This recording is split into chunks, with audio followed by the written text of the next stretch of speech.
Labas vakaras. Sveiki čia susirinkusieji. Gerbiami kauniečiai ir miesto svečiai. Norisi pasidžiaugti šiuo gražiu rudeniu ir tuo, kad jaunimo sambūrio Pro Patria pirmasis renginys, skirtas tautai ir žemei, vyksta ne kur kitur, o Lietuvos širdį. Kaunas tai miestas, kuriame nuo seno derėjo žodžiai tauta ir žemė. Čia stovėjo svarbi pilis, gynus lietuvių valstybę nuo kryžiuočių. Pirmosios nepriklausomos Lietuvos metais Kaunas tapo laikinąja sostinė ir čia buvo sugalvota bei vykta sėkminga žemės reforma visoje Lietuvoje.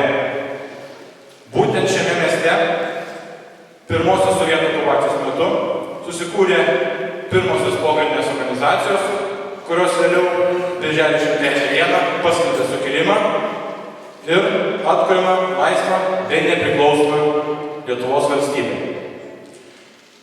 Šioje valstybėje Kaunas iki šių dienų išliko tautiškumo tvirtovė, tačiau nenumaloma artėja diena, kuomet ši tvirtovė gali būti kaip maža lietuviška salelė tarp užsienio kapitalo vandenyno.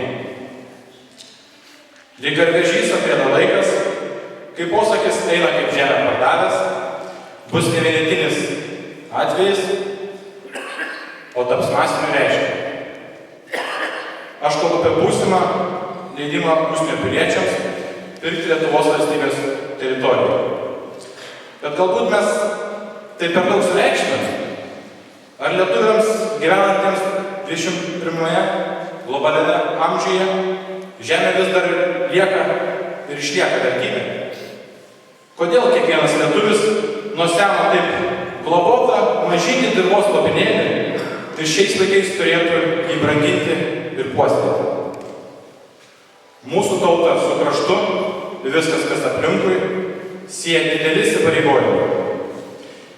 Einantis iš kartos į kartą, apie šį lietuvių tautos ryšį su žeme bei jos svarbą mūsų egzistencijai, savo mintimis mes prašysime pasikalbėti, pasidalinti Lietuvos nepriklausomybės akto signatarą, rezistentą, politiką Algirdą Vaclovą Patacką.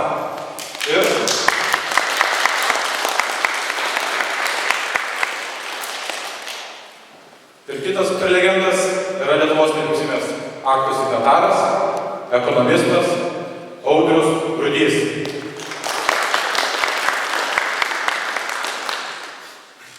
Klausimus prašysime pateikti po abiejų pranešimų. Tad prie mikrofono kviečiu pirmąjį prelegentą Algirdą Vaclovą Patacką.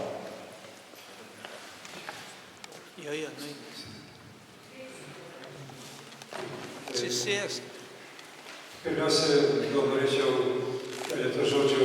Tiesa, jeigu bus problemų su girdėjimu, ten akustika pas mus kokia keistoka, salėje tai prašom sakyti, ypač kur gali sėdėjau, aš esu praradęs balsą šiek tiek. Tai jeigu kas nors net tai prašom sakyti. Norėčiau keletą žodžių apie organizaciją, be kurios nebūtų buvę šio renginio. Tai yra jauni žmonės organizacija. Organizacija vadinasi Pro Patria. Jų daugiausiai yra Vilniuje, tikiuosi, kad jau bus ir Kaune, ir Panevėžyje, ir kitose Lietuvos miestuose. Tai yra jauni perspektyvūs, gabūs intelektualūs žmonės. Kai kurios pavardės galim žinomos iš spaudos, tokios kaip Vytautas Sinica, Linas Kojala, Vytautas Keršanskas, Boris Tonis ir kiti. Jie yra rašantis, nes yra labai svarbu. Tai be jų šitą renginį nėra buvę, jeigu reiktų apibūdinti jų ideologinę kryptį, tai būtų žmonės, kurie, kaip čia pasakęs, neturi treniruotos rango. Tai yra, jiems nėra problema krikščionybės ir pagonybės santykis, jie yra jau išsprendę. Ir tai yra nauja karta, kuri auga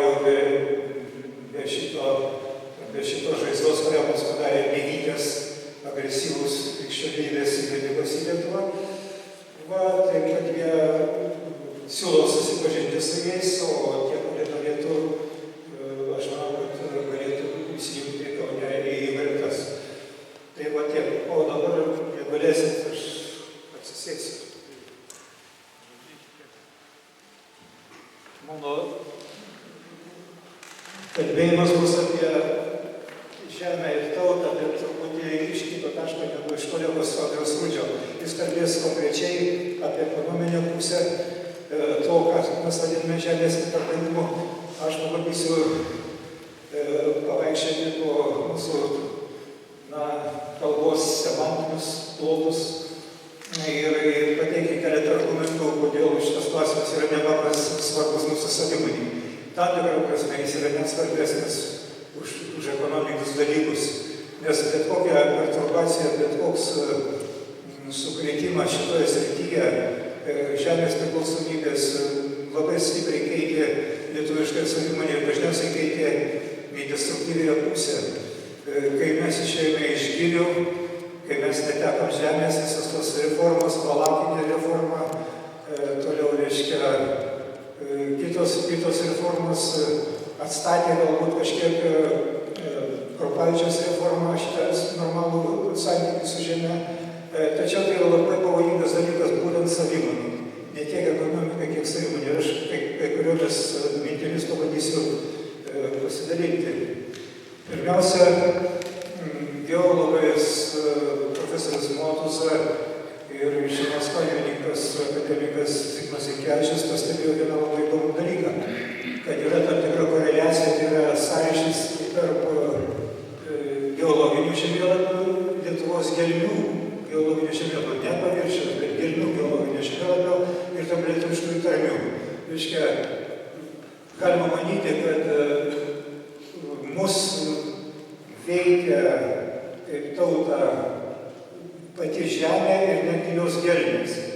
Todėl, kad, pavyzdžiui, rytų Lietuvoje susiformuoja visiškai atskiros tarmės, net geologinis žemėlapis yra kitoks.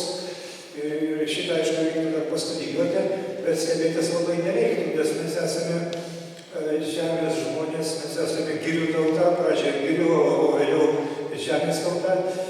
Ir aš pabandysiu tai, kiek man atrodo, tai yra įmanoma įrodyti. Tai senovinį mes turime senovinį žodį žmogui įvardinti. Tai šitas žodis yra žmuo. Štai citata iš lietuvių kalbos žodyno. Nors žmuo pieno stovo, tačiau esmė vaizduoja pono. Geriau būtų buvę tiek, kad būtų negimęs tas žmuo. Taigi va, žmuo ir žemė, tam tikrą prasme, ir jų toksai pumpuras, kaip čia pasakyti, žodis saugumo, rodo, kad net pačioj mūsų kalboje, pačioj semantikoje yra ryšys tarp žmogaus ir žemės. Tai ta pati privalsinė konstrukcija. Žemė ir žmuo. Toliau, štai citata iš Maceinos. Žmogaus ir žemės vienybė yra tautinės kultūros savitumo žymė. Pavasario žemė, naujas jos gyvybės ciklas žymė ne tik taiko pradžią, jauno įsitvirtinimą ir visų gaivalingų jėgų suvešėjimą, bet ir seno pasitraukimą natūraliai gyvybės baigti. Čia taip sakė Antanas Maceinis. Dabar gal truputį grįžkime į istoriją. Kaip žinom, pirmasis žmonijos periodas buvo taip vadinami maisto rinkėjai, tai reiškia, žmogus nesiskyrė iš gamtos, buvo jos dalis, valgydavo tai, ką randa, pats nieko nedarydavo, tai nebent sumedžiodavo. Ir štai turime žodį gardas. Kas yra gardas? Gardas yra aptvaras lauke ar ganykla gyvuliams. Užtverti didelį gardą, kad galėtų visus gyvulius suvaryti. Na ir taip toliau, čia iš lietuvių kalbos žodyno. Gardas tai yra naujas etapas mūsų gyvenime, girio žmonės gyvenam iš to, ką duodavo giria. Ir štai mes atsitverėm gabalą reiškia girios, tenai medžiai yra turbūt išdeginami ir ten jau žmogus atsiranda ir šalia gamtos. Jis žengia pirmąjį žingsnį link civilizacijos. Tai va šitas žodis yra, iš čia ir žodis miestas, ir gardininkas yra miestietis, ir, reiškia, lietuvių kalbos žodyne minimas kaip sinonimas ir taip toliau. Tai va šitas gardas yra, jo pagrindas yra žemė, reiškia žmogus jis jau tampa surištas tada su žeme. Ir šitam kartui išsiplėtus gaunasi tai, ką Kartėliškis vadina miškų ratas. Yra toks jo apysaka mažai žinoma, daugiausia mes Kartėliškį žinom iš miškais ateina ruduo, bet yra jau tokia labai apysaka, ją sunku rasti, bet paieškojus galima, vadinasi Užuovėje, štai kai jis įrašo. Tarpumiškio sodybos vienu žvilgsniu apžvelgiamos ir vienu apvedimu uždarytos ankštame rate. Autorius nekartą pabrėžia tą uždarumą. Uždara ir jokio pašalinio garso išskyrus tai, kas savaime ir sklido pačiame miške. Miškų ratas, miškų lankas, tai mėgimi jo išsireiškimai, tai yra tas pats ratas, tai yra tas pats suodžius, sodas ir taip toliau. Reiškia, jeigu šitai iš mūsų tautos atimti, mes jau tampame nebe mes.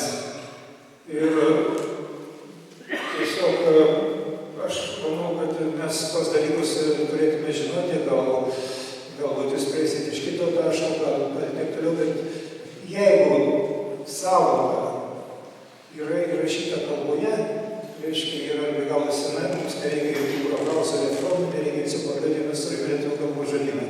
Taip pat mūsų tautai, nežinau, kaip kitoms nomadinėms tautoms, klajoklių tautoms yra kitaip, tačiau sesjoms tautoms šiandien klausimas yra esminis, o kadangi esame viena iš sesliausių kultūrų, galbūt ir baskai yra labiau sėslus tai nei mes, tai vėlgi grįžim prie tos pirminės tezės, kad žemė mums yra savo žemė, jos priklausomybė, santykis su jai yra mūsų neatskiriama integrali savimonės dalis. Dabar aš, kadangi laikas riboja, perėsiu prie istorijos dalykų. Ir čia tokių, mes žinome Liublino uniją, 1569, ir ten vienas iš 14 straipsnių sako, kad žemė, todėl dabar visada Lenkas Lietuvoje ir Lietuvis Lenkijoje gali pagal teisę ir laikyti turtą. Reiškia, Liublino unija leido Lenkams Lietuvoje, o Lietuvius atseit Lenkijoje, pirkti žemę bei kitokį turtą. Bet štai, kas įdomu, ir aš nelabai suvokiu, kodėl mūsų istorikai šito nepabrėžia, kodėl šitą pabrėžia už 30 metų. 1589 metais išeina trečiasis Lietuvos statutas ir ten kalbama visiškai priešingai.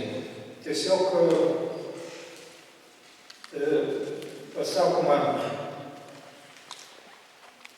aš gal pacituosiu, nors čia ilgokas, bet jis labai svarbus. 12 straipsnis pabrėžia trečiąjį statutą.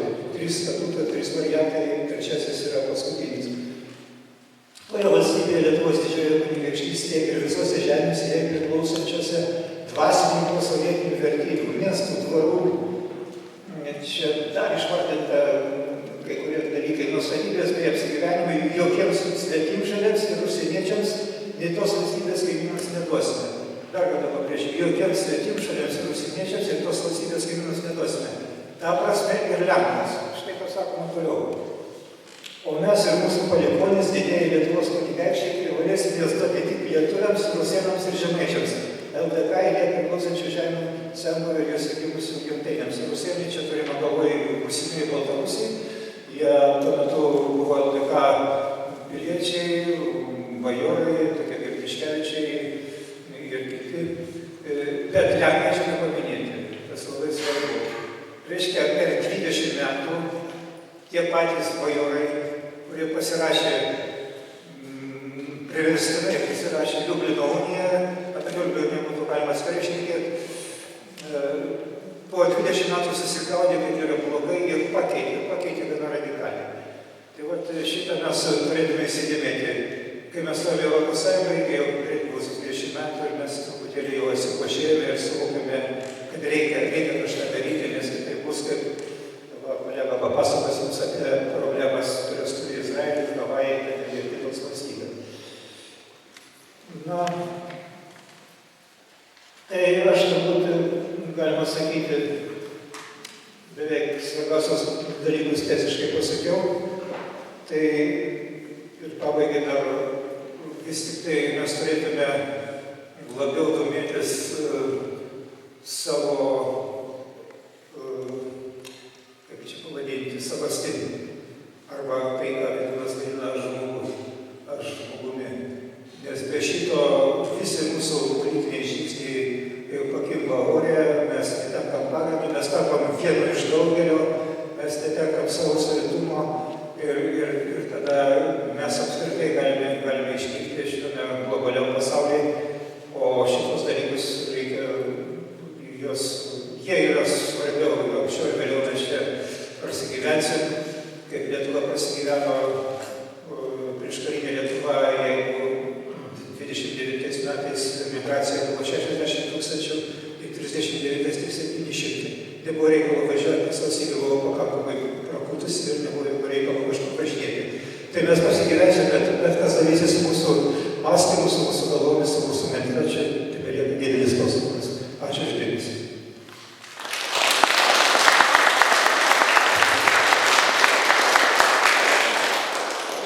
Ačiū mūsų Algirdui Vaclovui Patauskui už šį gražų pranešimą.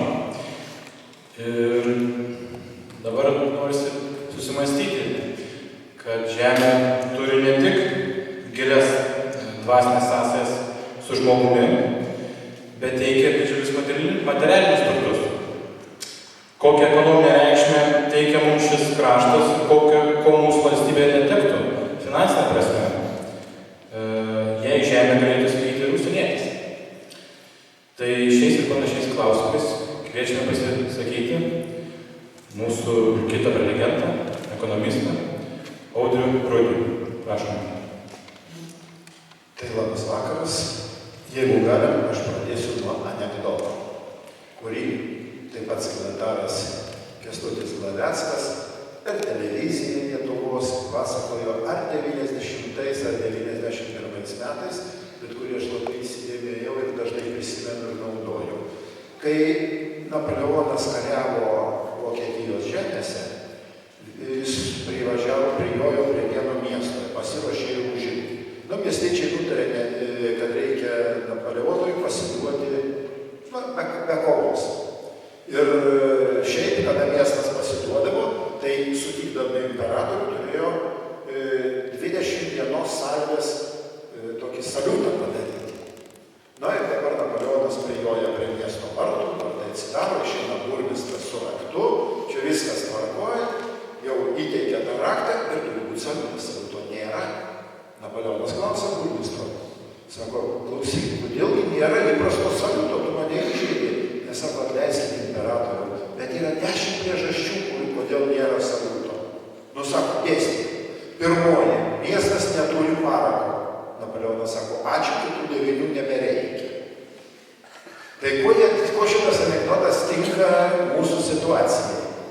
Mūsų situacija yra tinka tai, kad nors čia mane pasikvietė, kaip sakant, dėstyti ekonominės teorijas, praktikas, išvalgas ir visą kitą, man kaip piliečiui, man kaip lietuviui, man kaip pagaliau nepriklausomybės akto signatarui, vienos pirmos priežasties užtenka. O apie tą priežastį aš jums pabandysiu pateikti tą priežastį, paryškinti pasaulinės istorijos pavyzdžiai. Algirdas šnekėjo apie Lietuvą, o aš pabandysiu pasaulinės istorijos pavyzdžiai. Ir dar vieną dalyką prieš toliau kalbėdamas, aš noriu atkreipti jau ekonominį, socialinį ekonominį reikalą. Sakoma, kad kapitalas turi egzistuoti laisvos konkurencijos sąlygomis, lygios konkurencijos.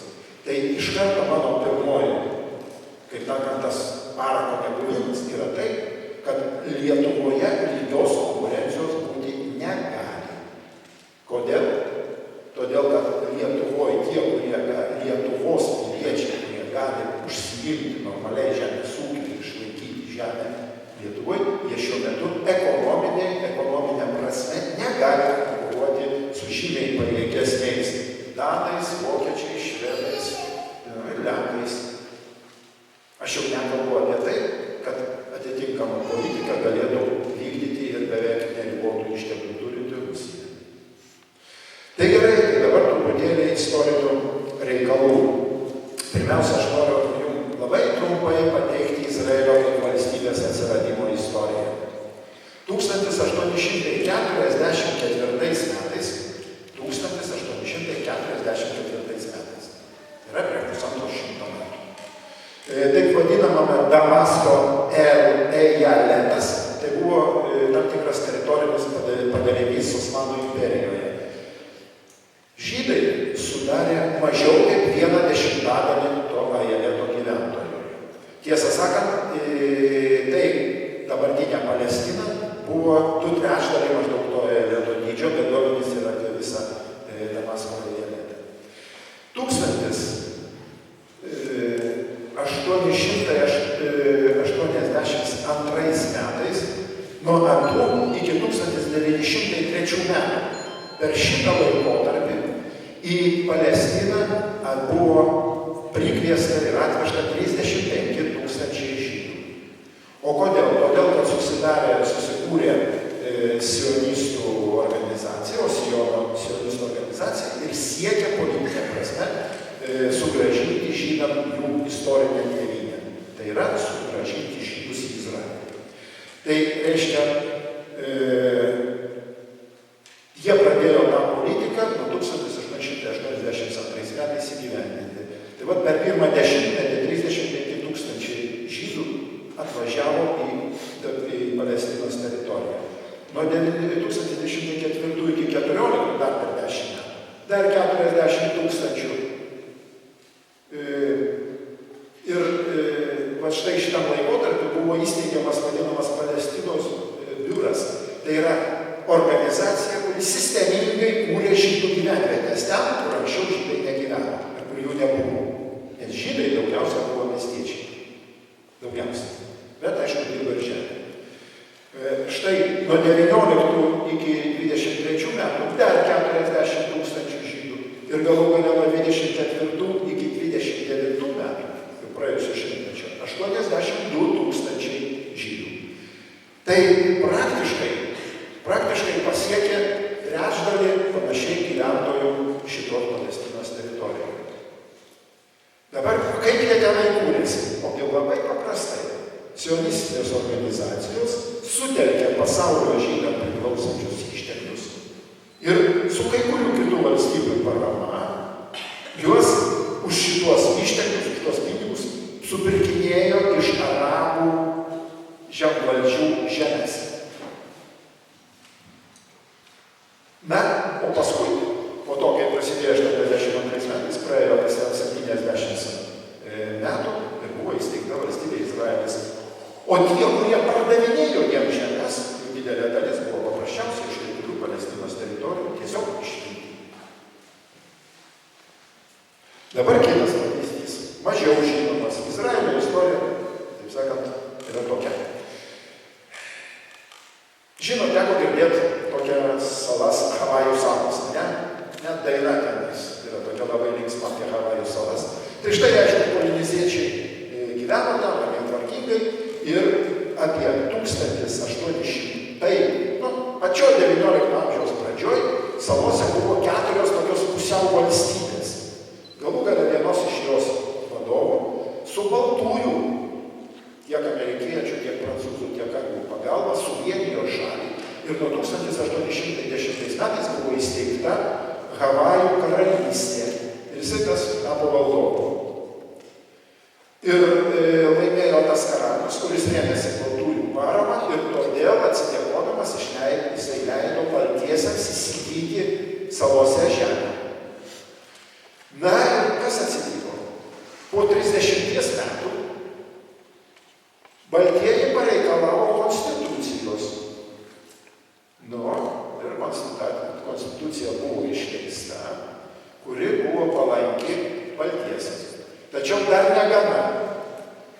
1887 metais įvyko, kaip ir istorikai vadina, durtuvų konstitucijos priėmimas. Kitaip sakant, apsiginklavę dantų baltieji, apsuko karaliaus rūmus ir privertė karalių parašyti konstituciją, kurios įdomiausias dalykas - balsavimo teisė buvo suteikta pagal turtą ir pajamas.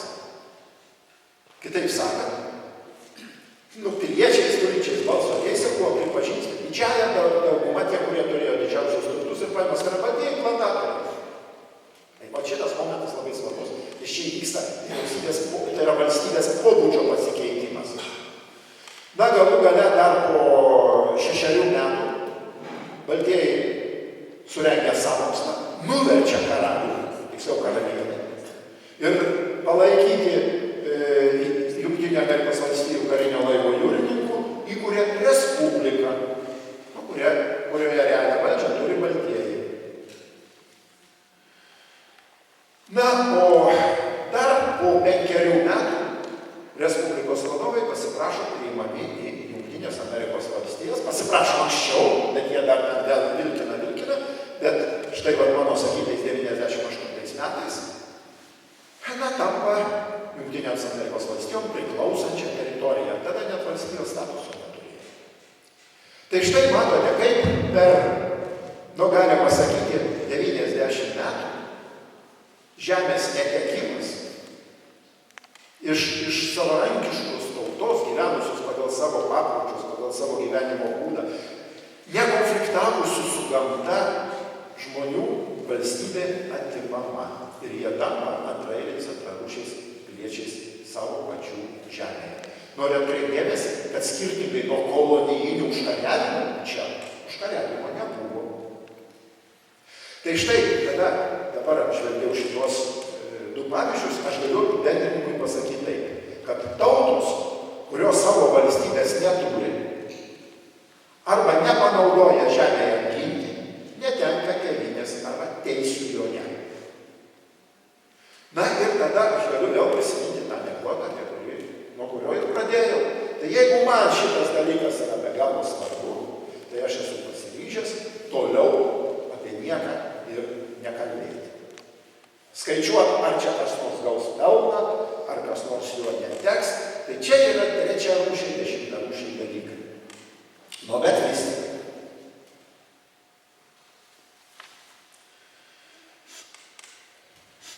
Labai susimaišė. Tai štai šiek tiek apie ekonominės socialinės pasekmes. Noriu pasakyti jums visiems, kad šiuo atveju, jeigu mes kalbam su kokios nors laisvos rinkos apologetais, laisvos rinkos instituto ekonomistais arba panašiai žmonėm, tai jie turi savo galvose vieną kriterijų, pagal kurį vertina visus reiškinius. Tai yra pelną. Ar yra pelnas, ar jo nėra. Reiškia, jeigu pelnas yra, tai yra efektyvu, jeigu pelnas didelis, tai yra labai efektyvu, o jeigu pelnas milžiniškas, tai jau efektyviau būti negali. Tuo tarpu gyvenime visuomenės, tiek atskiro žmogaus, tas pelnas, aišku, yra svarbu. Bet aš manau, kad yra daugybė kitų dalykų, kurie gali būti efektyvumo kriterijais. Tik tai kito aspektų žiūri. Nes tais atvejais, kada labai didelis pelningumas, galbūt dėl to atsitinka taip, kaip aš šiandien važiuodamas į Kauno automobilį, klausiausi žinių ir sužinojau, kad Kinijos mieste Harbine yra toksai smogas šiandieną, kad nesimato toliau kaip 50 metrų. Nu tai sakykit, jeigu imame ekonominį efektyvumą, tai Harbinas labai turi gerai, nes ten gaminama daug pigios produkcijos, žmonės ten, lyginant su kita didžiaja Kinijos dalim, turi labai neblogas pajamas, bet iš kitos pusės jie natūraliai turi labai blogas ekologinės sąlygas ir dėl to jų sveikatos būklė. Harbinas yra vienas iš pačių nesveikiausių miestų Kinijoje. Tai štai, šito pavyzdžio aš noriu pasakyti labai paprastai, kad pelningumo, ekonominės naudos kriterijus, jisai taikytinas ekonomikoje. Bet jeigu mes kalbam apie visuomenę, apie tautą, apie valstybę, tai tada turi egzistuoti ir kiti kriterijai. Tai štai, kai aš šiek tiek nuvainikuoju ekonomistus, turbūt jūsų akyse, ne jie turi apspręsti galutinius politinius sprendimus, nors jų įtaka yra be galo didelė, aš manau, kad šiuo metu yra pernelyg didelė. Bet, tai štai, jeigu mes nutarėm vis tik tai, kad nesugebam užkirsti kelią pardavinėti žemę užsieniečiam, tai pasekmes galima tokias numatyti dvejopas, ilgalaikės ir trumpalaikės. Na štai, ką aš galėčiau apie trumpalaikės pasakyti. Ką iš karto šitas dalykas duos? pasiteisins mintis, kaip kas nors laukia, kad čia atvažiuos, taip pat pradės žemę supirkinėti. Supirkinėja jau dabar. Tik tai šitas dalykas vyksta nelabai legaliai, todėl jisai šiek tiek yra slepiamas. Bet tarkim staiga atsiranda galimybė ir užplūsta. Tai paprastai tokie sandoriai atliekami piniginė forma. Kitaip sakant, iš užsienio įsilies naujų pinigų į mūsų ekonomiką. Bet kaip jie įsilies? Panašiai taip, kaip įsiliejo 2004 metais įstojus Europos Sąjungą. Ir panašiai taip, kaip pardavus bankus Skandinavijos bankams lietuviškus. Buvo pradėti čia pompuoti pinigai. Taip? Pinigų masė Lietuvoje stipriai augo. Infliacija buvo nemaža. Išsipūtė nekilnojamo turto kainų burbulas, kuris sprogo ir tai davė per skrandą. Bet daug kas iki šiol negali atsičiaudėti. Žiūrint to, kad dabar ekonomika truputėlį kyla. Ir netruputėlį visai padoriai kyla. Bet pasekmės tos, kad dar apie 100 tūkstančių papildomų, gal 200 tūkstančių žmonių iš Lietuvos išvažiavo. Ten, kur ekonominė krizė, mokėti žymiai mažiau. Tai va čia atsiranda antras kriterijus, ar buvo gera ekonominė politika iki. Ir ar mes norime ne tokiu dideliu mastu, savai neaišku, bet ar mes norime tokio reiškinio, kaip papildomų neuždirbtų pinigų įsiliejimas į mūsų ekonomiką. Aš asmeniškai nenoriu. Nes kaip nekeista, tie, kurie yra patys turtingiausi, labai greitai prie to prisitaiko. O dėja prisitaikyti sunkiausia yra tie, kurie gyvena nuo atlyginimo iki atlyginimo, nuo pašalpos iki pašalpos ir arba susitaupo vieną kartą pavažiuoti į Bulgariją arba Turkiją per 5 metų. Tai va, dabar kitas dalykas, kad šitą infliaciją, jeigu jis sutaps su euro įvedimu, tai jinai dar padidės. Ne, aš nesu toks optimistas, kad, sakykime, sutikčiau su vyriausybės skaičiavimais, jau arba Lietuvos banko Vasiliausko pranešimu, kad euro įvedimas infliacija paspartins 0,2%. Netikiu. Jau dabar žmogus kartais atsiskaitydamas paslaugų sferoje, arbatininkui, jau jam gėda duot mažai, taip? Jau reikia tarsi nori daugiau, o kas atsitiks, kada pinigas pastamdės? Jeigu anksčiau palikdavo 2 litrus, tai negi dabar paliks,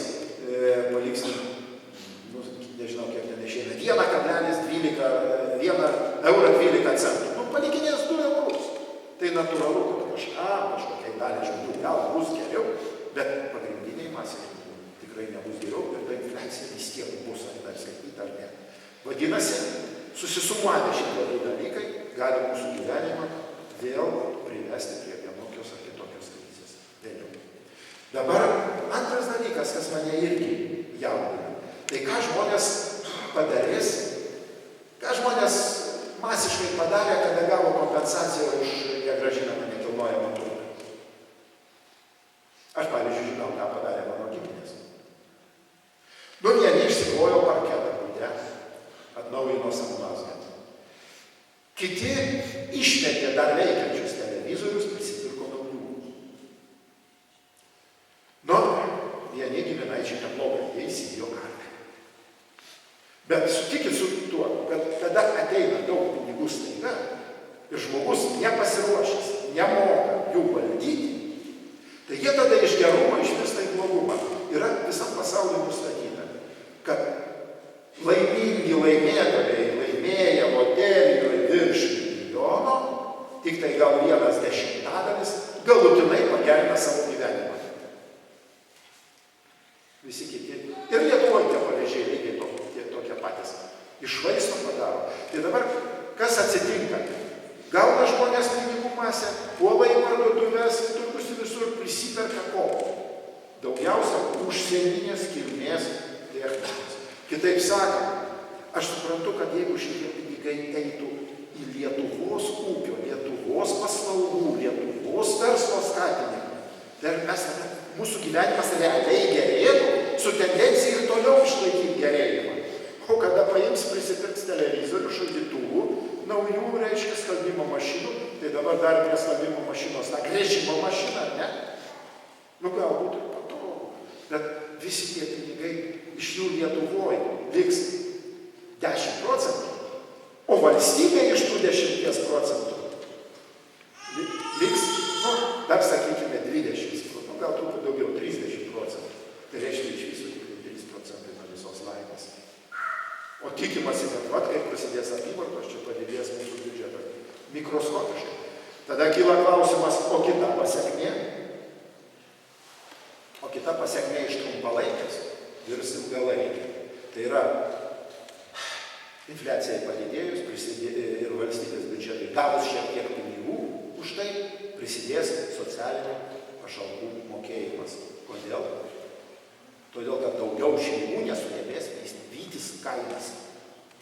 Vadinasi, ilgalaikiai perspektyvai, aš prognozuoju, kad naudos valstybės finansai iš to vargu ar bus.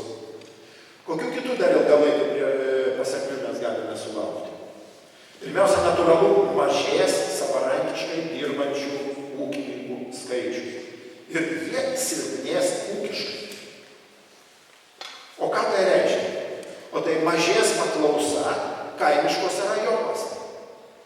Kitaip sakant, jeigu dabar kažkokiam rajono centre veikia 7 kavinės, tai po bumo, kuris bus susijęs su tam tikrų pinigų atėjimu, kuris tarp kitko pasireikš ne kaime, nes miestelėnai daugiau pardavinė žemę. Taip? Tai štai reiškia, vietoj 7 liks 5 kavinės. Vietoj 4-5 kirpyklų liks 2-3.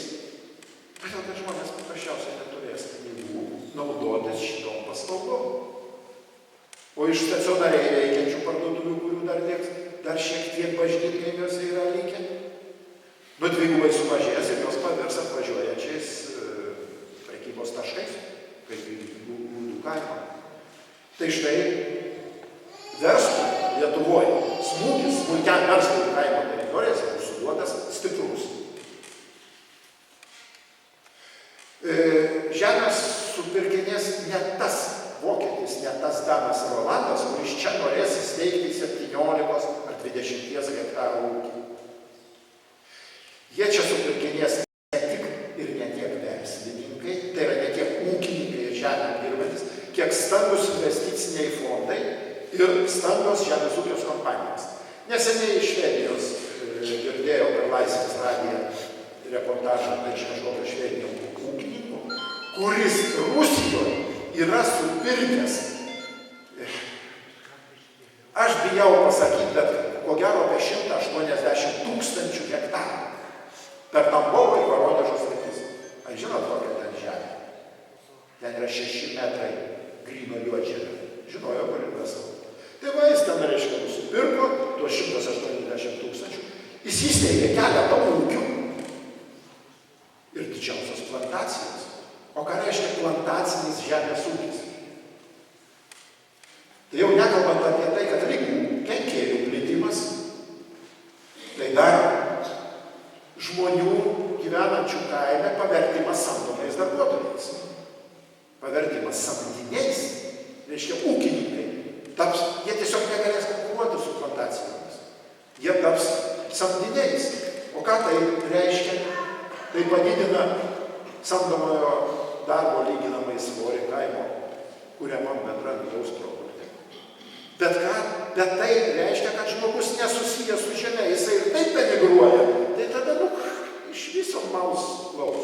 O sekanti pasekmė, mes prisiminkime situaciją, kuri susiklostė Karibų jūros salose ir Ramiojo vandenyno salose, kada buvo panaikinta vergovė.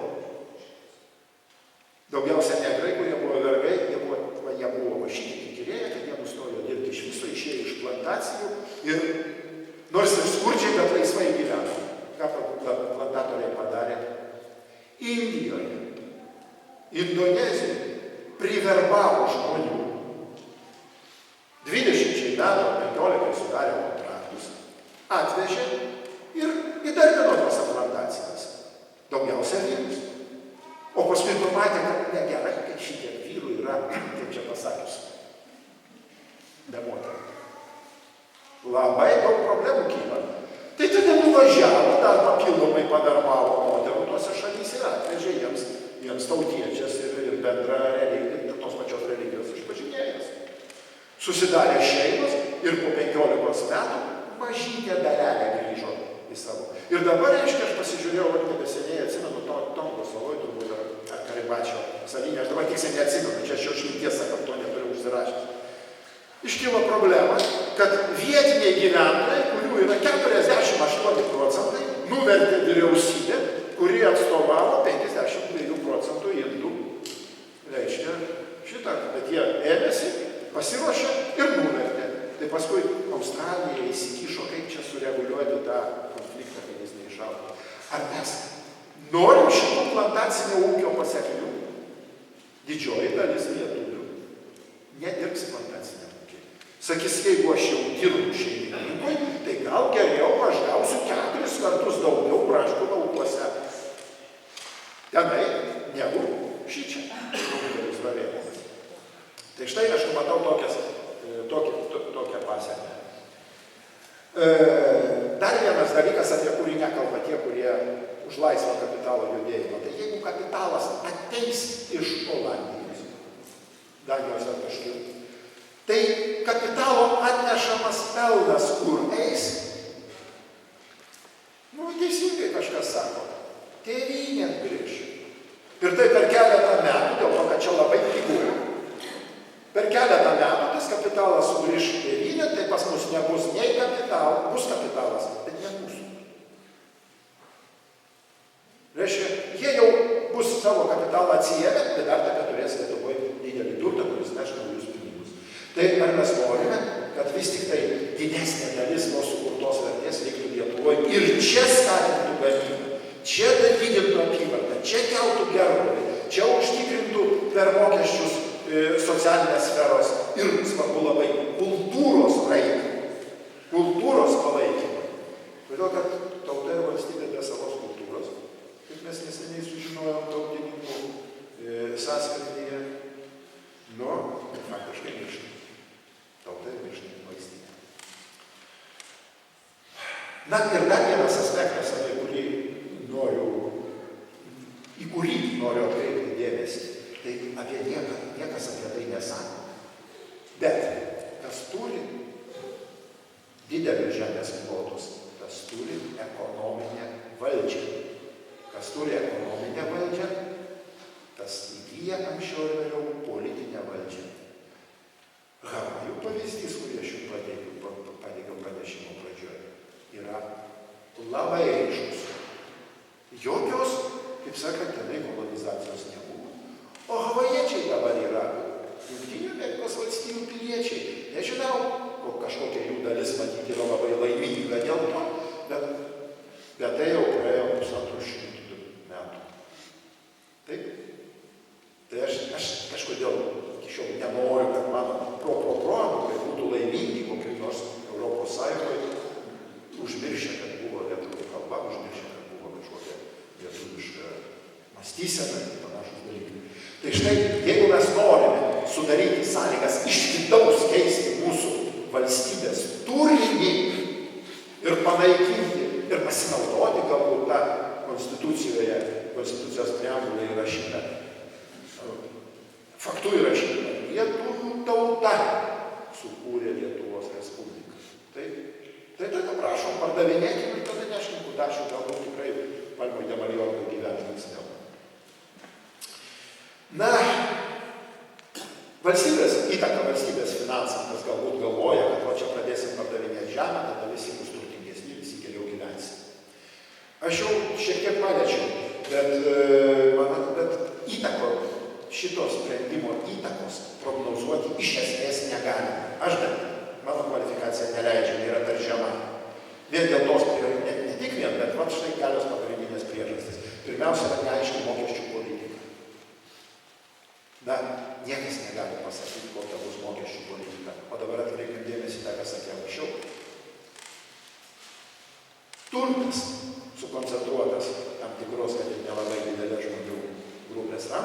jisai veikia labai stipriai politiką. Ir bus nustatyti mokesčiai tokie, kurie bus palankus ne Lietuvos žmonėms, bet tie, kurie dės savo kapitalą į lietuvišką žemę.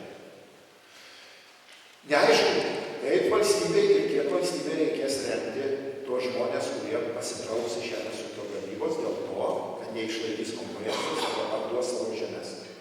Mes dabar žinom, kad dalį Lietuvos ūkininkų išstumia iš žemės ūkio gamybos, bet jiem duoda kažkokias pastovės išmokas. Reiškia, iki ten kažkokio amžiaus jie gaus pinigus iš ES fondų ir valstybei jų išlaikyti nereikės. O kas atsitiks, kada jie ne pagal šitą programą, o patys parduos žemės? Tai kaip tada reikės valstybės biudžetui? Toliau, ar pateks, klausimas man kyla, į socialinio draudimo sistemą pinigai adekvatus tam darbui, kuris bus įdedamas žemės ūkiui? Gal pateks, o gal ne. Jeigu pateks, aš negaliu pasakyti kiek. Abejoju, ar tai bus žymios sumos. O pensininkų ir kitų išlaikymą gaunančių sluoksnių skaičius pagal mano prognozes didės. Dar vienas aspektas. Jeigu jau, kaip sakant, vėl pagal anekdotą, bėga gaidys paskui vištą ir galvoja, jeigu nepavysiu, tai nors sušysiu. Tai čia mums irgi. Ar dar dabar, jau nekalbant, kad iš principo mes neturim pardavinėti žemės. Bet dabar pagalvokime, ar laikas apskritai, net jeigu ir būtų priimtas sprendimas žemę pardavinėti, laikas pardavinėti. Kodėl? Aš keliu šitą klausimą. Todėl, kad maisto produktų stygius visoje žemėje yra prognozuojamas. Žemės ūkio produktų arba žemės ūkio gamybos rezultato kainos neišvengiamai kils. Ir jeigu dar yra dabar pakyla kokius metus, paskui metus nukrenta, čia yra konjunktūriniai dalykai. Bet ilgalaikiai tendencijai neabejotinai augs. Ir tada aišku, kad kas valdys šitą procesą, tas visą grietinėlę ir sems. Taip? Antras aspektas. Jo toliau, tuo labiau reikės, pradėkime taip, ekologiško produktų. Todėl, kad jo toliau, tuo žemės ūkio produktų perdirbimo pramonė eina prie sintetinio maisto. Net jau kotletai yra pagaminami iš auginamų laboratorijų.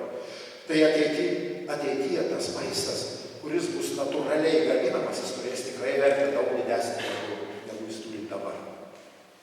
Na ir ir tiesiai dar vienas aspektas. Klimatui šylant, jau Ispanijoje fiksuojamas dykumėjimo procesas. Susidaro vis didesni Europos plotai, kuriuose labai trūksta vandens. Lietuvai kol kas per artimiausius 100-200 metų šitas atrodo negrėsia. Lietuva taps ypatingai patrauklė vieta, pailsėt nuo alinančių vasaros karščių. Jau dabar italai į Palangą su mielu noru važiuoja. Jau dabar ispanai irgi atvažiuoja į Lietuvą. O dar po kokių 20 metų, tai rekreacinės mūsų žemės galimybės išaugs labai. Ir vėlgi, kur nauda iš to eis? Ir vėl važiuos į tą mūsų subjektyviai pasirinktą Olandiją. Na tai galbūt tiek apie ekonominius aspektus ir galų gale kaip ir išvados. Vėl prisiminkim liaudies patarlę. Pieną duodančios karvės parduoti ir pragerti tikrai neverta. O kas taip daro, tai jis yra arba tinginys, arba kvailys. Manau, kad žemės pardavimas užsieniečiams yra esminė nacionalinių interesų išdavystė. Aš kitaip pavadinti šito dalyko nežinau. Ir jeigu norite, aš jūs tą pabaigą ir išgąsdinsiu. Žemės pardavimas paspartina tą laiką, kada Lietuvoje iškils kruvini konfliktai. O kruvini konfliktai iškils tada, kada ne lietuvių, o tų, kurie nuo jų ryškiai vizualiai skiriasi išvaizdą arba savo elgesiu, arba aprangą, arba dar ko nors, pasiektų kaip 10-15%. Tada atsidursim kaip Paryžiuje. Nei iš šio, nei iš to, daužomos parduotuvės, deginami automobiliai, verčiami kioskai, plėšiama sandėliai ir taip toliau. Manau, kad visą šitą turėtume minty, mes tikrai turėtume, valstybė privalo išvengti žemės pardavimo užsieniečiams. Ačiū.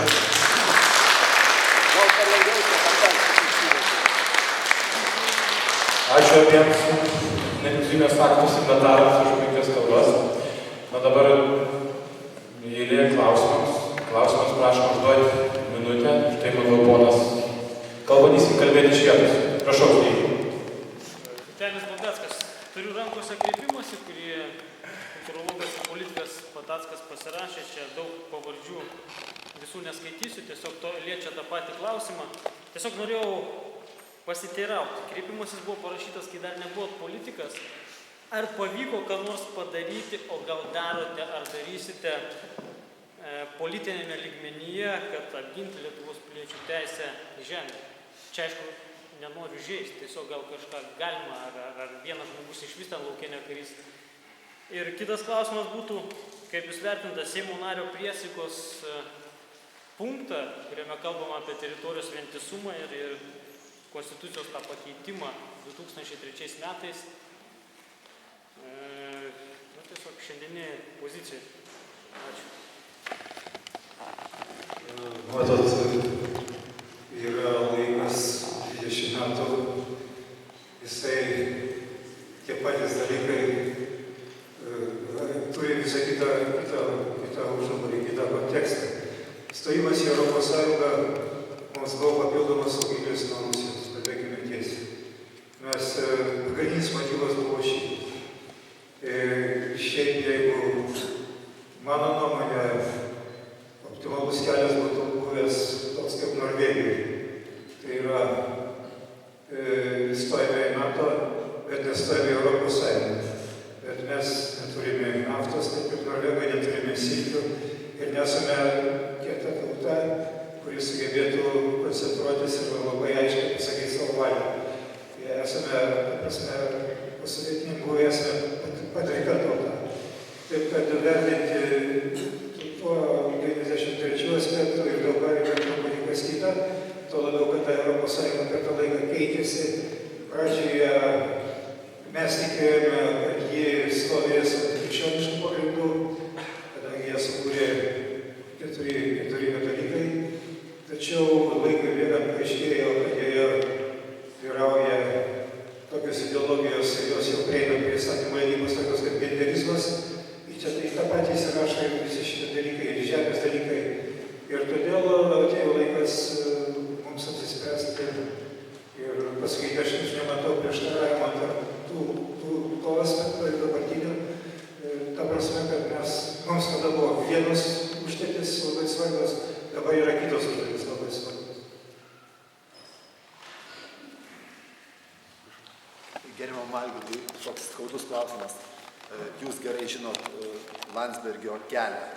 Kuo jūs paaiškintumėt, Algirdai, tuo, kad Landsbergis nuo 900 metų kaip nepriklausomybės žmogus nuėjo iki tokio dabartinio lygio, kai su Graužiniene kartu gąsdina, kad jeigu mes neparduosim žemės, mūsų Europos Sąjunga nukirs mums galvas. Kaip paaiškinti? Tiesą sakant, mane čia vadino Landsbergis ir panašiai, bet visiškai nereiškia, kad aš persakau tą, ką jisai sako. Šiuo atveju jį galima suprasti, jis yra europarlamentaras, jis žiūri visą šitą reikalą iš kitos pusės, jis mato, kas laukia Vengrijos, kuri metė iššūkį pirmoje, apie kurį 56 metais jį metė iššūkį sovietinei sistemai. Sunkumų tikrai bus daug, vienas iš didžiausių sunkumų, jeigu mes, vis tik ryšėmės kovoti, tai bus tas, kad tikrai sumažės išmokos ir tie patys žmonės, kurie šiandien lengva ranka pasirašinėja po šito dokumentų žemės nepardavimo, kai jie patirs materialinių nuostolių, tai visai to gali atsitikti. O šiaip jis, reiškia, kalba Landsbergis, tam tikrą paskui iš partinių pozicijų. Konservatoriai planuoja už 3 metų sugrįžti į valdžią ir visą šitą, reiškia, iššūkis Europos Sąjungai, iššūkis didžiai 7, kai kris ant jų, reiks visada buvo čia slėpti. Ir todėl, kaip sakė, žmogiškai galima suprasti, kad jie šito nenori. Jie numato būti valdantis, bet tai reiškia, visiškai nereiškia, kad mes, kurie esame prieš tas jau pernelyg sustingusias sisteminės partijas, mes turime kitą motivaciją, nes aš manyčiau, kad abi pusės yra teisūs, ta prasme, kad jie kalba apie valstybės stabilumą, mes kalbame apie teisybę. Šitie dalykai labai dažnai nesutampa. Tai ar teisingai supratau, kad jūs sakote, kad reikia parsiduoti šiai dienai tada? Labai neteisingai supratau, jokiais būdais. Žemė mums yra paskutinė riba, žemė ir genderizmas. Tai yra du nauji iššūkiai, kurių mes neturėjome, kurios yra nauji iššūkiai, kiekviena istorinė tarpsnis, kiekvienas istorinis samtas duoda savo iššūkius, į kuriuos mes turėsim surasti atsaką. 93 iššūkis buvo sovietai, jų karinė galia, dabar tie iššūkiai yra sovietai ekonominė galia, jų minkštoji galia, jų informacinis karas, kurį jie prieš mus veda, genderizmas, na ir visi šitie dalykai, kuris turi iš tiesų žemė. Tai yra nauji iššūkiai, mes turėsime surasti jos atsakymą. Man tikrai labai gaila, asmeniškai, kad Sąjūdis palinko į tą pusę, bet, kiek žinau, Sąjūdis yra parašęs atskirą laišką, atskirą nuomonę, ten maždaug taryboje beveik per pusę pasiskirstė nuomonės, yra galimybė pasirinkti. Man atrodo, Sąjūdžio dvasia reikalauja priešinti šitą. Sąjūdžio dvasia reikalauja, o ne įdomoji politinė situacija. O gerbiamas Rudys, ką gali pasakyti, kaip Landsbergis ir Graužininė kalba tą patį, kad ES mus nubaus, ar tikrai ES mus paims ir nubaus? Kokiu būdu? Ką vadinsim baudimu? Tiesą pasakius, jeigu, kaip jau minėjo Algirdas, išmokų sumažinimą vadinsim baudimu, tai negeriau nubaus. Turi ir kitokių baudimo būdų. Aš taip įsivaizduoju, nors aš labai tolimas nuo to struktūrų. Ar Vengrus jau nubaudė? Prašau? Vengrus ar jau nubaudė? Vengrus, o kodėl labai stipriai? Taip, tai dar kartą sakysim, ką laikysim baudimų, yra daugybė visokių priemonių. Neduos, sakykime, labai elementariai. Jeigu nutars nefinansuoti Rail Baltica statybą, o jinai jau bus prasidėjusi, tai valstybė reikės pabaigti, taip?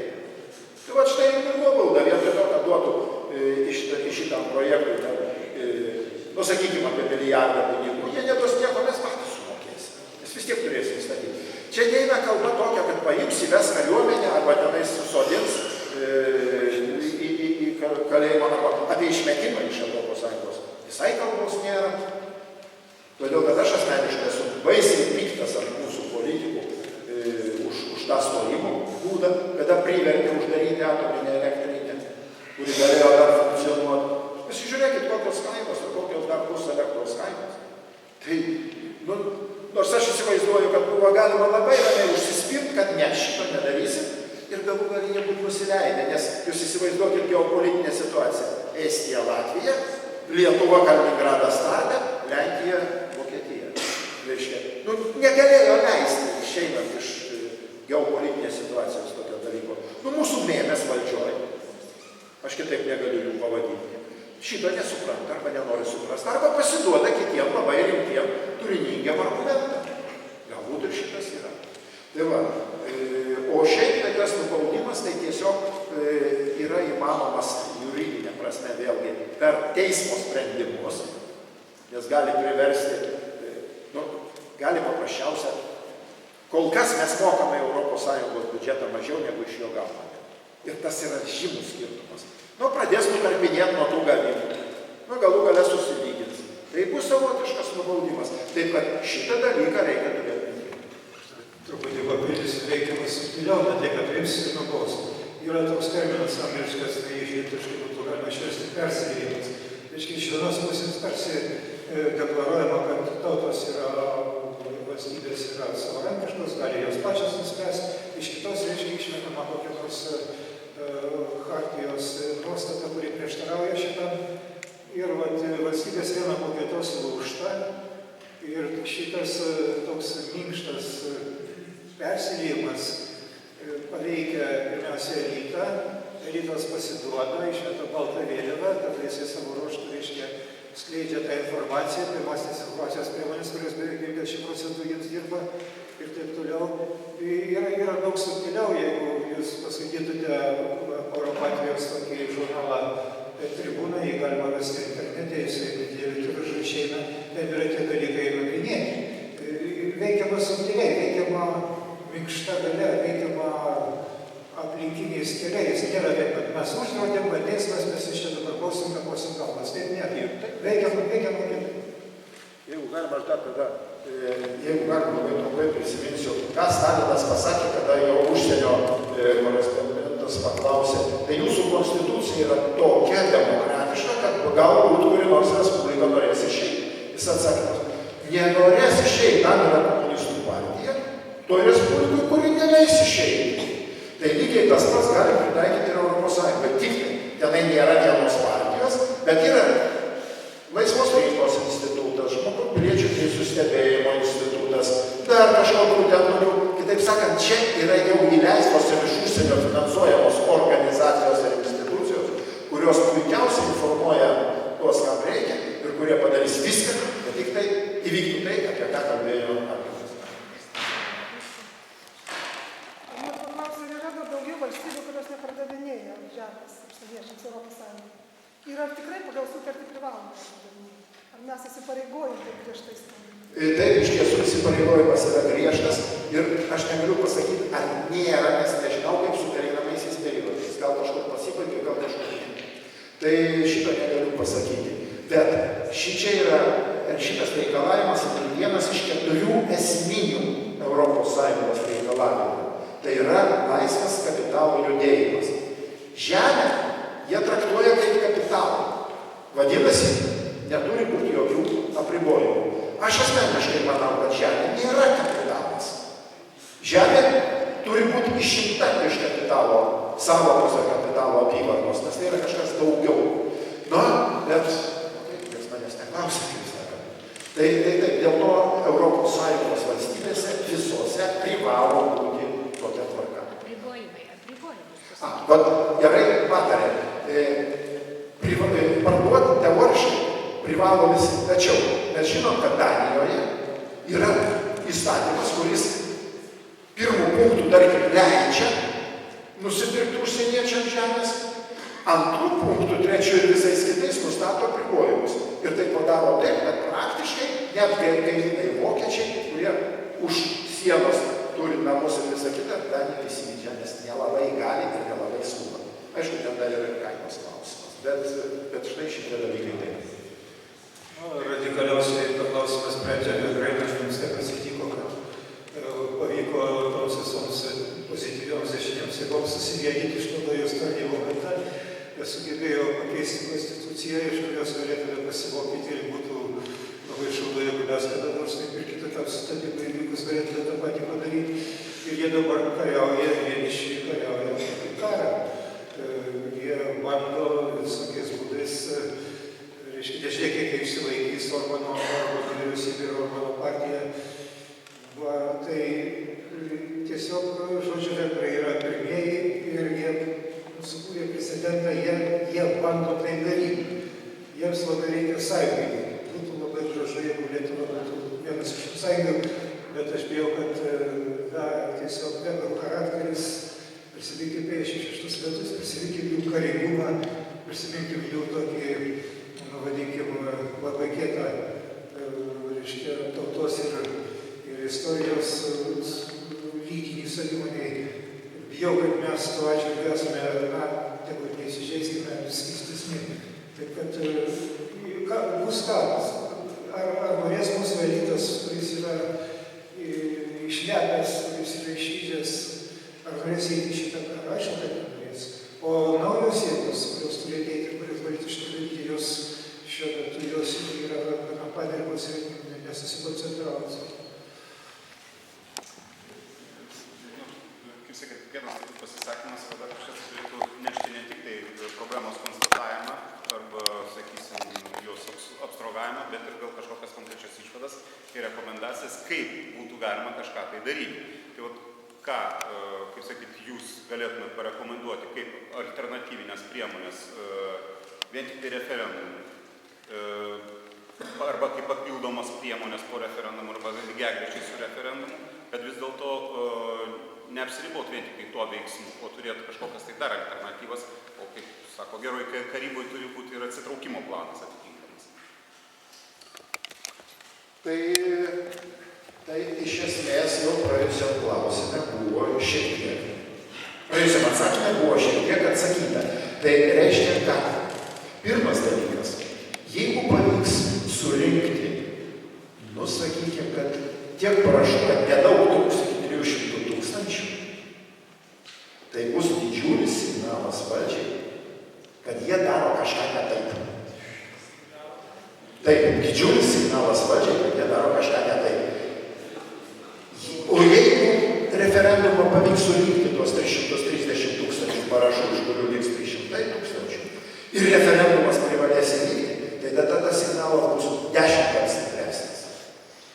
Net jeigu nepavyks pačiam referendume balsuoti už konstitucijos pataisą. Kodėl aš čia taip sakau? Todėl, kad yra tam tikras atsitraukimo kelias ir jis apie jį jau galvojama ir jis jau pradėtas daryti. Tai yra tiesiog pasiekti Vengrijos pavyzdžių. Ne Vengrijos, atsiprašau, Danijos pavyzdžių. Tiesiog įrašyti taip tokį įstatymą, kuris reikalautų kvalifikacinių normų, reikalautų patirties tam tikros, kurios, sakykime, plantatoriai neturėtų, o galėtų tik pateikti, kad aš turiu išsilavinimą, aš turiu ūkį Vokietijoje, Danijoje, dar kažkur, 70 hektarų ar dar ką nors, aš čia perku. Reiškia pridėti tokių apribojimų, kad iš esmės, jeigu jau iš tiesų užsienietis perka, jis čia atvažiuoja, čia dirba žemę kartu su lietuviais ūkininkais. Reiškia padaryti šitą apsunkinimą. Galima sugalvoti, jeigu būtų tokia politinė valia, politinė galia, galima sugalvoti dvigubą arba kryžminį finansavimą, nustatyti didelius mokesčius už žemės turėjimą, bet sugalvoti, kaip tie pinigai grįžta, ne visiems, o tikslingai. Mokestinės technikos šitą ir valstybės valdymo, finansų valdymo technikos tai leidžia padaryti. Tai, žodžiu, tokių dalykų galima būtų, bet aš dabar norėčiau vis tik tai, kad koncentruotumėmės į referendumą. Yra būdų prikaišinti, aš pasakysiu, saugiklių, jau tuo atveju, jeigu nepavyktų referendumas, Danijos pavyzdys buvo paminėtas, galima paminėti Lenkijos pavyzdį, kur, reiškia, tų norinčių įsigyti žemės užsieniečių yra tikrinimas lojalumas jų, ar jie neturi kriminalinės praeities. Čia mūsų Ramovės bendradarbis pravažiavo savo gimtąjį kaimą ir atvažiavo tie 3 italai, pareiškė, kad jie dabar yra savininkai, viena iš jų ausis buvo nupjauta. Tai maždaug galim įsivaizduoti, koks kontingentas užsiima šito žemės spekuliacijai.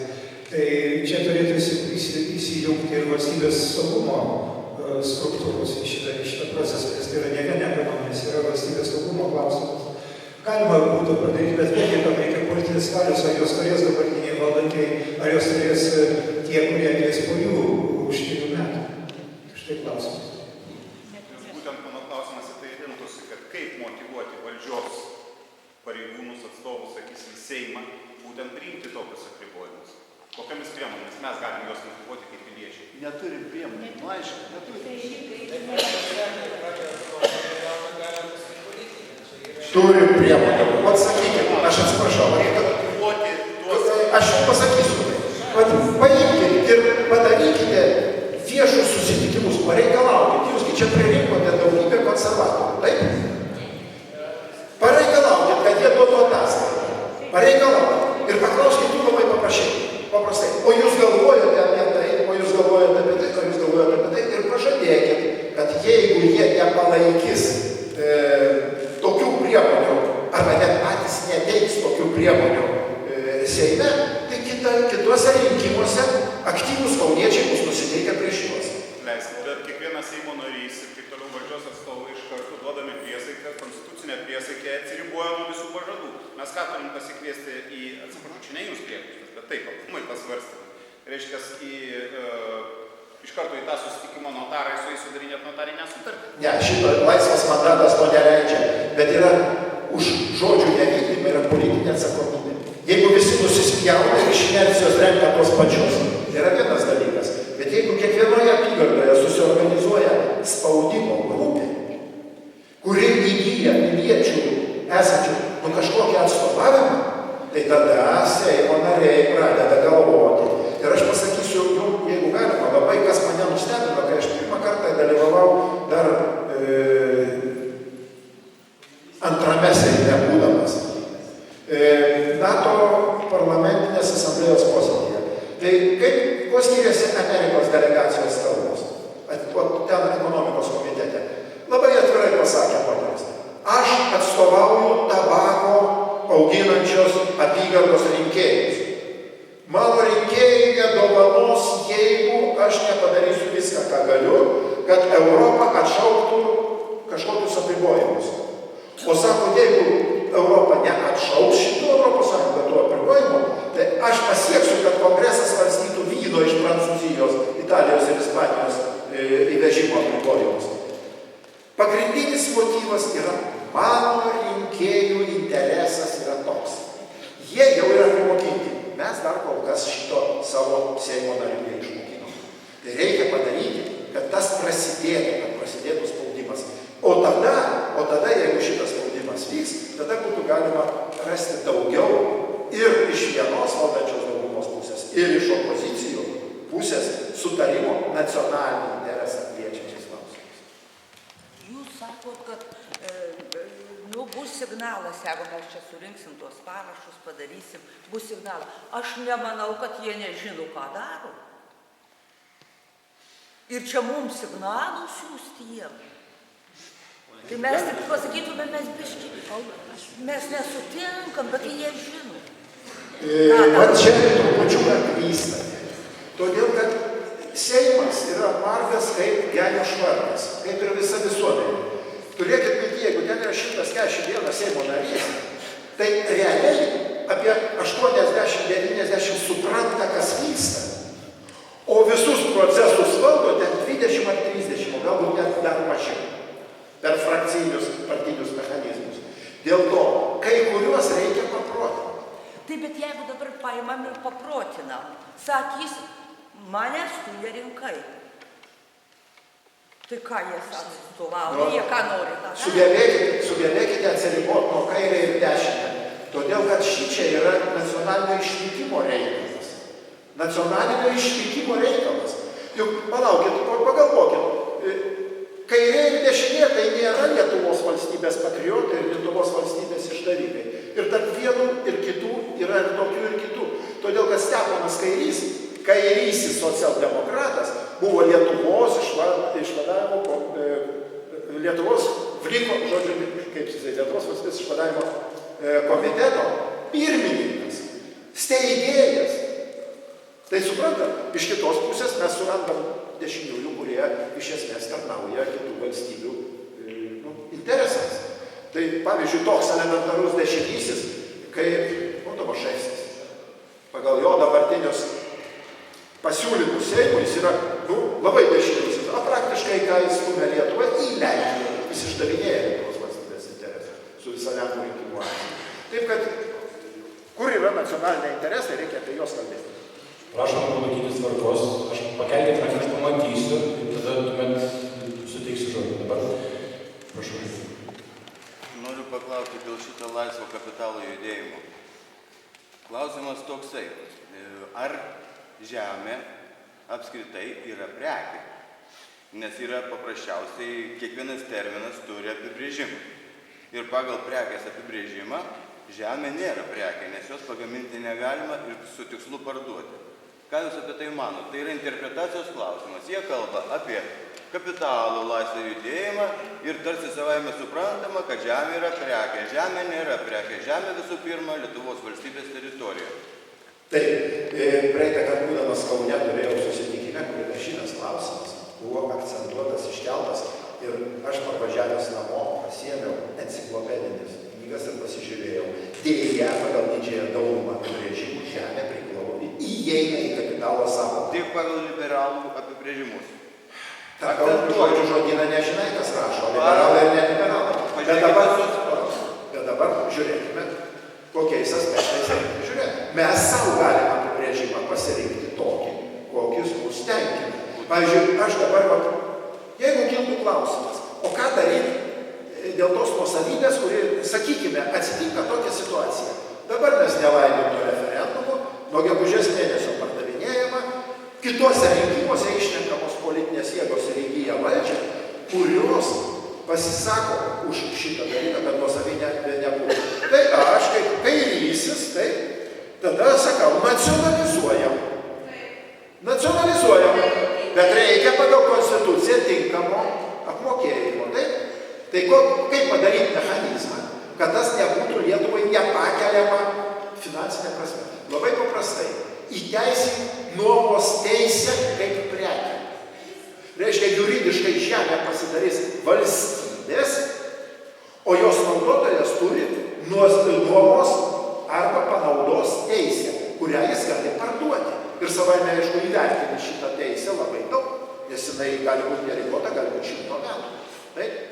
Tai kitaip sakant, kapitalą tada iš žemės gali ištraukti, gali atskirti kapitalą nuo žemės kaip teritorijos respublikos. Suprantat? Galima sugalvoti tokiu būdu. Aš tokį kažkur galvoju planą ruošiu, bet tam reikia labai smulkmenos vienos laimėti kitus rinkimus. Dabar to jau Aš norėjau paklausti. Iš tiesų, tada, kada kalbam apie visą tą situaciją ir galimybę kažką tai paimti ir padaryti, aš su Algirdu Patacku sutinku, kad apsidairau ir matau, kad mes esame per skysti. Ne tik tai savo vidinių užtaisų, bet matyti ir tankumu. Esame per skysti ir per reti gali būti. Galbūt po situacija taip sparčiai keičiasi, kad gali būti, kad po mėnesio ar po 2 mėnesių mes visiškai kitokių tankumų būsime. Tačiau mintis mano yra tokia, kad mes šiuo metu esame svetimame projekte ir tas svetimas projektas iš mūsų siurbia visas jėgas ir ima duoklį. Ir aš galvoju, kad galbūt mums vis tik tai vertėtų paimti ir sukurti savo Lietuvos projektą ir tada tos resursus, kuriuos mes metame tai duokliui mokėti, pakreipti į savo projekto įgyvendinimo, ta prasme, kryptimi. Čia galbūt tai yra fantastiška visiškai šiuo metu skambantis dalykas, bet aš kitos išeities nematau.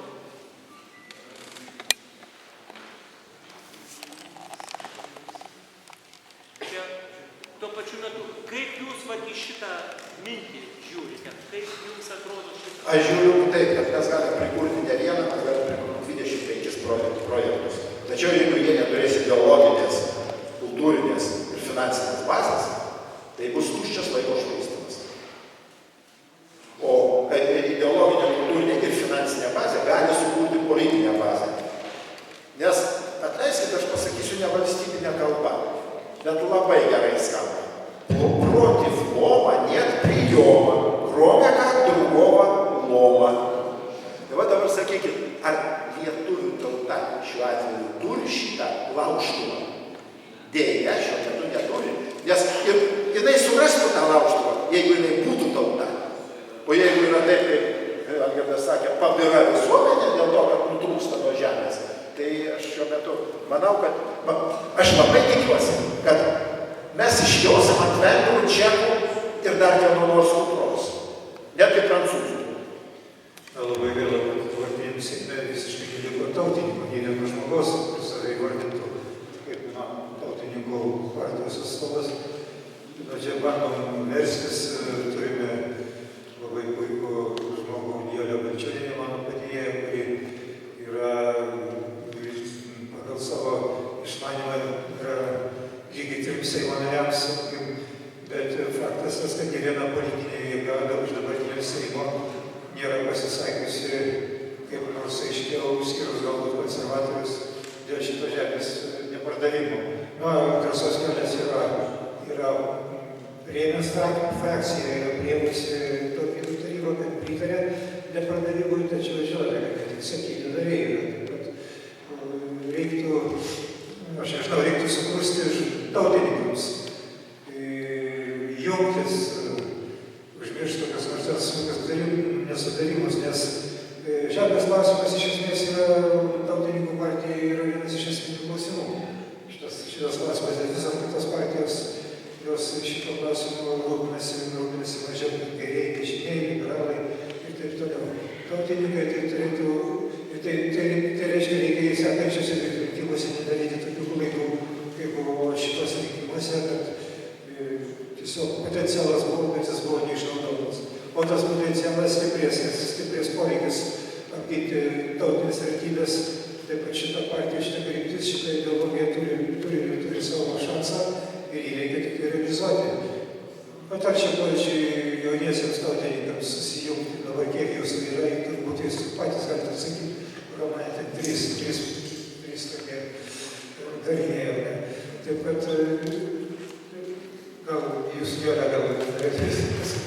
Išimties tvarka. Kadangi, ačiū labai Seimo nariui, kad man gerą žodį pasakė. Tikrai tautininkai esame labai aktyvūs žemės referendume. Audrys Rudys taip pat yra mūsų tautininkų ir čia salėje turbūt daugiau negu pusė yra tautininkų. Dabar aš turiu sakyti vienai poniai. Žinokit, labai reikia eiti ir pas Seimo narius ir pas vyriausybės narius, netgi pas ministrus. Kadangi aš, kaip suprantu, dabar esu Seime šalia Algirdo Patacko padedu ir anoj kadencijoje dirbau, tikrai pasakysiu, gėda pasakyti, tačiau kada nuėjau aš Garšva ir tas Kupčinskas šiandien esantis Seimo narys pas kultūros ministrą Birutį ir nunešėme Drusevičius parengtą tautinių mažumų įstatymo projekto jo kritiką, ministras nežinojo, jis buvo neskaitęs. Jis buvo nematęs, ką parašė Drusevičius, jam yra patikėta politinės tarybos. Žinot, kas viskas vyksta. Politiniai tarybai 4 valdančios partijos, jos susirenka pirmininkai, paskyrė 5 viceministrus Lenkų akcijos ir ministras net nežino, ką daro Lenkų akcijos, nes jam paskirtas tautinių mažumų įstatymo rengimas. Jis neturi kada kištis į jo sferą. Ir kai mes ten parodėme, kad antikonstitucinis, prieš valstybinis ir nunešėme kritiką, tik po to pavasarį ministras atmetė. Matot, kaip reikia eiti, kaip reikia sakyti ir dar negana to renkame parašus. Taip, savoje valstybėje renkame parašus dėl, kad lietuvių kalba būtų vienintelė valstybinė kalba. Taip, mes tą turime daryti šiandien Lietuvoje. Kodėl? Todėl, kad mūsų užvaldė visiškai liberalai. Visiškai. Ar jis bus Tėvynės sąjungoje, ar jis bus viena kokioje kitoje, visiškai liberalios pozicijos ir net keista, kada kalbėjo atskirai su kiekvienu Seimo nariu, jis tik tai supranta. Kai tik ateina į tą partijų pirmininkai į politinę tarybą, viskas, jie tada sėdi kaip lapšiukai, vienas kitas drįsta pasipriešinti, bet todėl, kad jie nejaučia žmonių spaudimo. Aš jums sakysiu Pakso partiją. Ką žemaičiai žino, kad vienoj koalicijoje yra su Lenkų rinkimų akcija Tvarka ir teisingumas, žemaičiai nežino, jie nebalsuoja už tą Paksą. Tai ar ne mūsų priedermė labiau išprususiam ir suprantantiem eiti ir sakyti ir nešti tą žinią tiek Patrijos jaunimui, tiek tautininkam, tiek bet kuriem kitiem išsilavinusiam ar Butkaus tautiško tautininko ar profesoriaus studentams eiti ir sakyti, jūs nebalsuokite už Pakso partiją. Jis sako, kad yra tautiškas, susipratęs, meluoja, o sėdi vienoj koalicijoje apsikabinęs su Lenkų akcija ir tenkina jų reikalavimus antikonstitucinius. Visiškai teisus, kad šitą minėjot, kad Audrius Rudys, kad reikia, mes turim spausti, jeigu mes iš apačios nebespausim vienos, kitos, trečios partijos ir jeigu mes nesakysim jų susirinkimus, aš nežinau, kur nevyko Tėvynės sąjungos posėdis tarybos, ten net neleido rinkti parašų žemę. Jie laukia rinko. Ir kaip sakė, šitos partijos atstovo daugiausiai, bet ne visi tokie. Ačiū Vyškučius, kuris išdrįsta ateiti į mūsų susirinkimus ir palaiko mumis daugumą žmonių, o kur kiti Tėvynės sąjungos išrinkti Kaune arba kitų partijų. Aš tik kaip pavyzdį sakau. Tai visiškai yra, reiškia, tą nepadaryti. Dabar dėl apribojimų labai trumpai. Gaila, kad nesivežiau apribojimų, kai daroma kitose valstybėse, bet tai, ką aš pamenu, jau čia paminėjo ir Patackas ir Rudys, reiškia, iš tiesų, beveik visos valstybės yra surašusios tokius apribojimus, kad niekada mes čia esantis ne vienas nenupirksime žemės. Tuo labiau Lenkijoje. 4 ministerijos tikrina ir deda parašus, jeigu norėtume pirkti jų tarp ir gynybos ministeriją. Ir iš tiesų reikia įrodyti lojalumą Lenkijos valstybei. Nu, aš jau niekaip negaučiau nei vienos pėdos žemės, kad savo strateginiai partneriai ES valstybėje už tai, kad dabar ginu arba jūs ginate vieną valstybinę kalbą ir nenorime antros lenkų kalbos. Mes jau nelojalūs Lenkijos valstybei ir mes ten žemės negausime pirkti. Tai ko verti tie leidimai pirkti ES žemę kitų valstybių? O mes tokių saugiklių, žinokit, neįdėsime. Niekada. Todėl, kad Lenkijoje yra viskas atvirkščiai. Lenkijoje leidžia ministerija švietimo, leidžia sritis tos apskritys, bet neleidžia vietos klebonas. Dėl to Beržninkuose atsiranda mumis neginantis lietuvių tautą ir kalbą antkapiai. Todėl ten neleidžia pastatyti teisingos informacijos, kad klebonas neleidžia. O pas mus bus atbulai.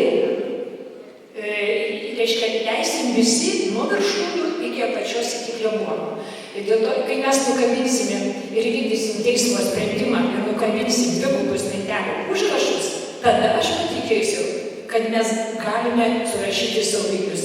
Ko nenukabinome teismo sprendimo, neįvykdėme su šitą antstolę, kuri ten Garliavoje puikiai įvykdė teismo sprendimą ir nenukabinom dvikalbių lentelių, tol saugiklis netikiu. Ir todėl kovoju, kad žemė nebūtų parduodama.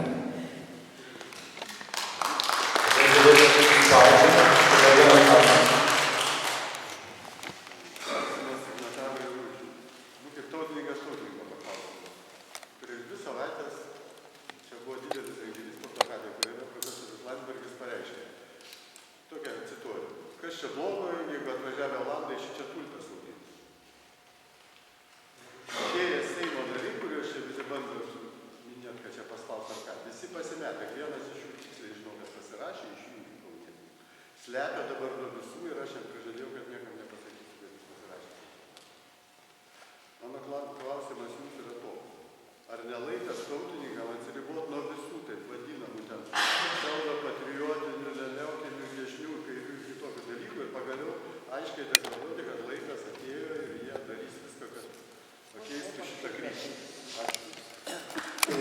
Jeigu aš taip galvoju, kad jeigu tautininkai būtų pakankamai stiprūs, nepaimti valdžią Lietuvoje, bet nors joje realiai dalyvauti, tai galėtų atsiriboti.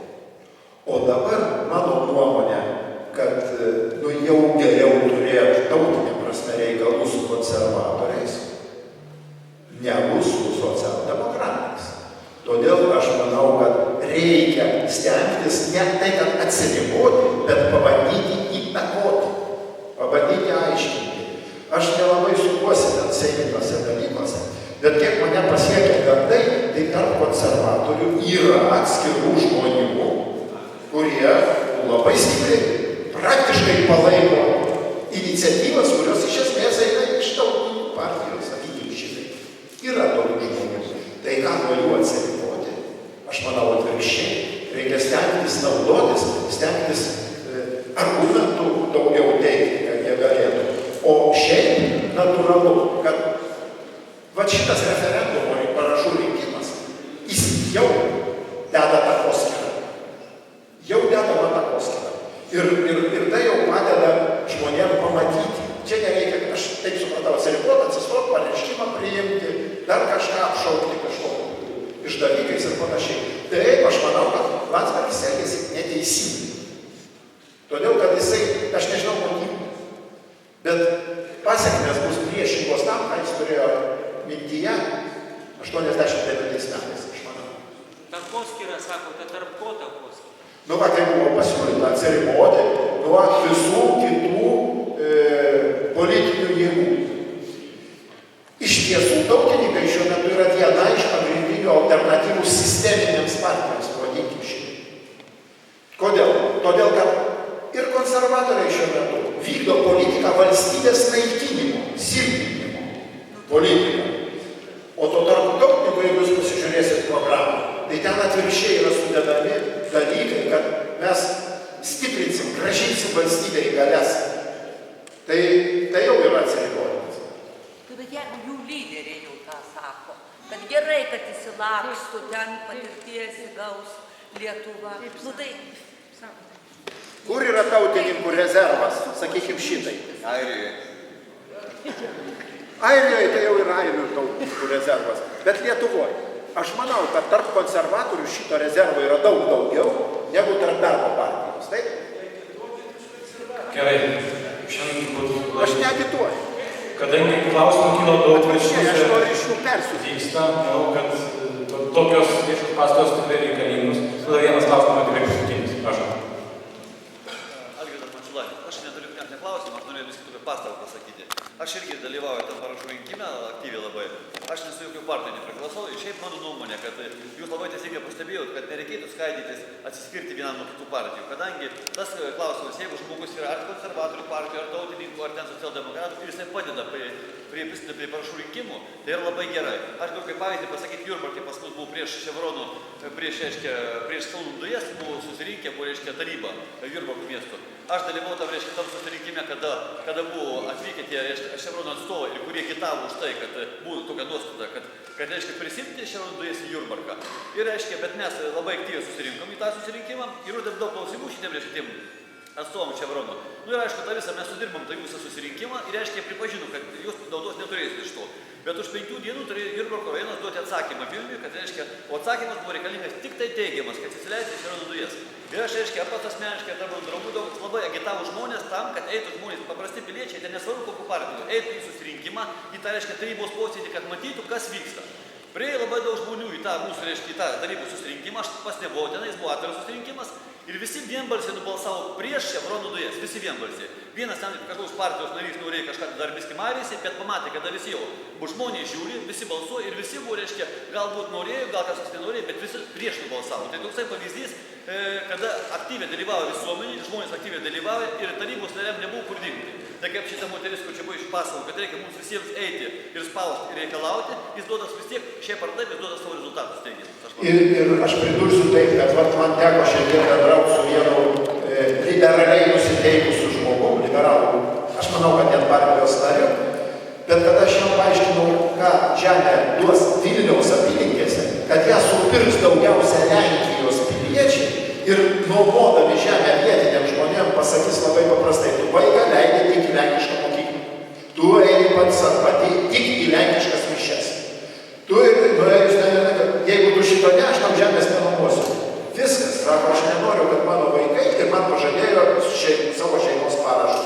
Aš čia po poros dienų nuvažiuosiu pašį ir gausiu parašų. Gerai, ačiū visiems dalyvavusiems. Noriu priminti, kad žinant iš salės galima bus pasirašyti dėl referendumo ir dėl lenkų kalbos įvedimo į lietuvių kalbos instituciją, tą konstituciją. Ir dabar norėčiau tik tai labai gražiai užbaigti mūsų filosofo Juozo Girnių žodžius. Ne žemės turtai ir ne gamtos grožis daro kraštą brangų, o tai, kad jis sava tėvynė. Tėvynė kraštą perkeičia tautos istoriją. Tauta susiję su tam tikrų kraštu, ne kitaip kaip savo istoriją. Savo tame krašte pergyventų likimu. Ačiū visiems dalyvavusiems ir iki kito susitikimo.